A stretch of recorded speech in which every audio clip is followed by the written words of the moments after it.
where you should be moving to in 2025. Now, I've gone long and hard at people for not moving when you had the best economy and housing market ever. And everyone who was slow and didn't move and was too choosy and too picky is stuck exactly where they were. They moved nowhere. Talk about it for years, they daydream, and they go nowhere. Trump's presidency, you have 4 years to get out of there before the next, because we don't know what's coming. But if I was you, where I would go, I would look at Tennessee. I think North Carolina is actually safe as well. South Carolina. So places I like here are, the Northeast, Tennessee, Chattanooga is another area I would look at. So here, between here and Knoxville, right? Johnson City, Tennessee, and Knoxville. So the northeast corner. I would also look at Western North Carolina. Northwest North Carolina is some of the most beautiful country. So Blowing Rock. Boone is too liberal. If you want snowy weather and more seasons, I would look at Idaho. Wouldn't recommend Alaska, even though it's something that's on my heart to go out there to live in the great outdoors and all that stuff. I don't think it's nearly as conservative as a state as Tennessee is. I mean, Tennessee, I can't say enough about it. Your taxes are low, right? You don't pay for abortions here. There's no trans garbage dollars going to trans garbage here. It's still really affordable compared to everywhere else in the country. North Carolina, great. Greenville, South Carolina is a booming town that we almost consider. It's just so hot in the summer. So Greenville, South Carolina is exploding. It's doing very well. It's got an airport. It's one of the cheapest airports to fly out of in this region. That's the one I typically fly out of when I'm trying to save money. It's about 2 hours for me. It's Greenville, Spartanburg. Greenville's nicer than Spartanburg. And then you got like Travelers Rest, which is north of that, which is still in the mountains, which is a little bit cooler. But we didn't see a lot of acreage when we were trying to buy there. Again, I think that city's been blown up for a while. In fact, if you're driving on 26 and you're going from North Carolina to Tennessee, you're going to notice something, that North Carolina is much nicer. There's more people there. The towns typically are nicer because there's more money and there's way more people there. The mountains are all, there's no green on the mountains because they're all full of houses. And then you descend into Tennessee and it's nothing but opportunity, but it can be dumpy. It's definitely not nice house, nice house, nice house, nice house, nice house. It's nice house, okay house, trailer, nice house, okay house, trailer, nice house. And people who are used to older, more established neighborhoods where it's been gentrified for 100 years are going to struggle with it.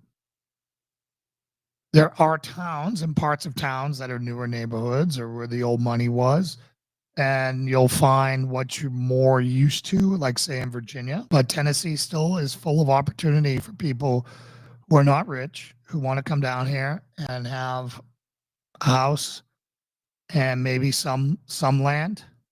Not as much as when I came down here 4 years ago and I put my money where my mouth was and I bought a house sight unseen, and we got 44 acres and a brick ranch that has turned out to be a gem.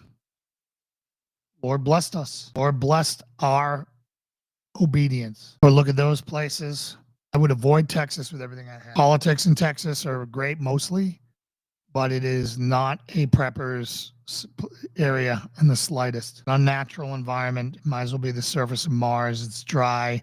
It's if anything happens, they're going to be Mad Max, because there's too many people in an area that can't sustain any population without every bell and whistle that technology has to offer. West Virginia is a place that I would look at. It's not as red as it appears to be. Voting wise, it looks as red as possible, but they still have like 75 years of Democrat rule or more, to where they have laws and taxes, and a bunch of northern West Virginia. Northeast West Virginia is full of a ton of DC elites. So again, you're dealing with a lot of Democrat policy and a lot of anti-business, anti-growth agenda there, but it is beautiful. And there is opportunity and there is land there.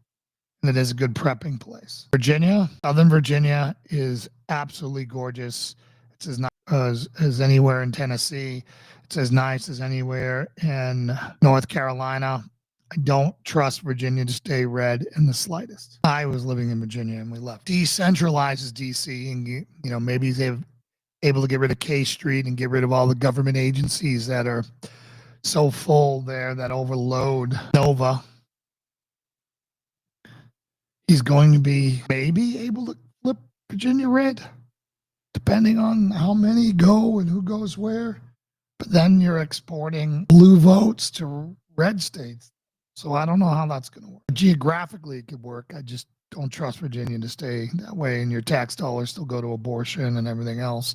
Whereas here, and I think Texas, they don't. Florida, northern Florida, maybe. Florida is so darn hot. It's so flat. Let's face it, if you're not on the beach, it's awful. Hot, humid, flat, rain all the time.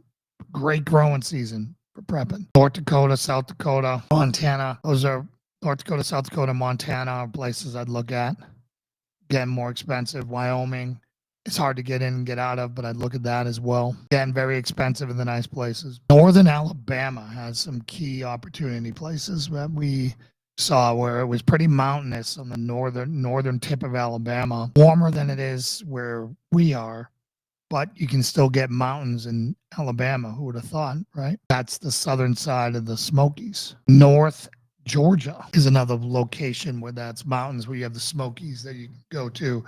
But it's Georgia. They've gone blue at times. I'd avoid Maine. I'd avoid New Hampshire unless you had to stay in the Northeast. Then those are options. I don't trust any of them.